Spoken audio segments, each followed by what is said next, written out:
खड्ग घेऊनी विनाशण्या असुर ये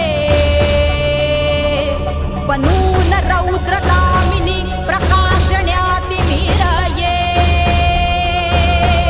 प्रतीक नारी शक्तीचे वैष्णवी महेश्वरी तुझाच अंश राहू दे सदैव माझ्या अंतरी आई अंबे